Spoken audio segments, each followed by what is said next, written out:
Madam پچھلی بار آپ ناراض تو نہیں ہوئی؟ میں نے نظریں جھکا کر کہا، نہیں، اس میں ناراض ہونے والی کون سی بات ہے؟ وہ میری بات سن کر مطمئن ہوا، پھر کچھ دیر خاموش رہا، پھر کہنے لگا، آج بھی تھکی ہوئی لگ رہی ہیں، اگر کہیں تو پھر سے آپ کی ٹانگیں دبا دوں۔ میرے دل نے زور سے دھڑکنا شروع کر دیا، مگر میں نے انکار نہیں کیا۔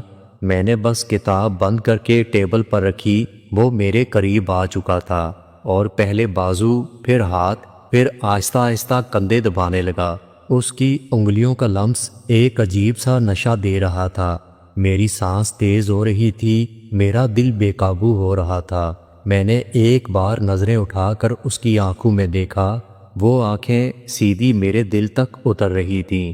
تھوڑی دیر ایسے ہی گزر گئی، پھر اس نے رک کر دھیرے سے کہا، آپ چاہیں تو میں چلا جاؤں۔ میری زبان ساتھ نہیں دے سکی، بس ہلکا سا مسکرا کر کہا، نہیں، تم بیٹھو۔ میری بات سن کر وہ اور قریب آنے لگا۔ میں نے خود کو روکنے کی کوشش کی، مگر خود کو روک نہیں پائی۔ دل کہہ رہا تھا، یہ جو ہو رہا تھا وہ غلط نہیں، بلکہ یہ کچھ نیا تھا، کچھ ایسا نیا جو شاید ہمیشہ دل میں چھپا رہا۔ وہ لمحہ ایسا تھا کہ میرا پورا وجود کانپ رہا تھا اور میں یہی چاہتی تھی۔ ہم دونوں کے دل کی دھڑکن صاف سنائی دے رہی تھی۔ میرا دل چاہ رہا تھا کہ وقت یہی رک جائے۔ میرے ہاتھ کو اپنے ہاتھ پہ لے لیا۔ اس لمس میں ایک عجیب سا سکون تھا، جیسے برسوں کی پیاس بجھ رہی ہو۔ میرا دل چاہ رہا تھا کہ یہ لمحہ کبھی ختم نہ ہو۔ وہ اور میرے قریب ہوا، ہمارے بیچ کی دوری ختم ہونے لگی۔ میں نے خود کو روکنے کی بہت کوشش کی، مگر میرے ہاتھ کچھ بھی نہیں تھا۔ میرے ہاتھ خود بخود اس کے کندھے پر جا لگے۔ یہ لمحہ اتنا گہرا تھا کہ جیسے دنیا رک چکی ہو۔ چند لمحے خاموشی میں گزرے، پھر اس نے آہستہ سے کہا، اب اور فاصلہ نہیں رکھنا چاہیے۔ اس کی یہ بات سنتے ہی جیسے میرے دل کے اندر کی دیوار ٹوٹ چکی تھی۔ میں ایک لمحے کو تھوڑا سا شرمائی، پھر خود کو روک نہیں پائی۔ اس نے میرا ہاتھ تھاما اور اس بار میں نے ہاتھ پیچھے نہیں کھینچا۔ میں نے اپنی نظریں جھکا لیں، لیکن اندر کا طوفان میرے چہرے سے صاف نظر آ رہا تھا۔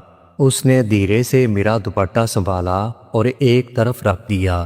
اس لمحے میری آنکھوں میں کوئی احتجاج نہیں تھا، میں نے خود کو مکمل طور پر اس کے حوالے کر دیا تھا۔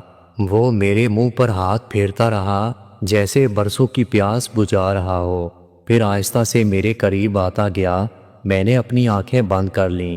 لمحے گزرنے لگے اور میرا وجود پگھلنے لگا۔ اس رات نہ جانے کتنا وقت ہم دونوں نے ساتھ گزارا تھا۔ ہر لمحہ پہلے سے زیادہ گہرا، زیادہ قریب، زیادہ مکمل ہوتا گیا۔ میں نے پہلی بار محسوس کیا کہ چاہت جب حدوں کو توڑ دیتی ہے تو وہ جسم سے روح تک اتر جاتی ہے۔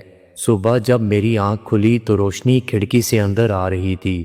میں نے ایک لمحے کو سوچا کہ یہ سب خواب تو نہیں تھا، مگر کمرے کی فضا اور بدن کی کیفیت اس بات کی گواہی دے رہی تھی کہ رات کو بھرپور پیار ملا تھا۔ دن گزرتے گئے، اب ہمارا رشتہ محض چوری چھپے ملاقاتوں تک محدود نہیں تھا۔ جب بھی موقع ملتا ہم قریب آنے لگے۔ اس کی بیوی کو ساری بات کا پتہ تھا، مگر حیرت کی بات یہ تھی کہ اسے کچھ بھی برا نہیں لگتا تھا، بلکہ کئی بار اس کے لہجے میں ایسا اشارہ ملتا تھا جیسے وہ جان بوجھ کر اس سب کو ہونے دے رہی ہو۔ شاید وہ دونوں زندگی کو اسی طرح کھلے انداز میں جینے کے عادی بن چکے تھے۔ دوستو،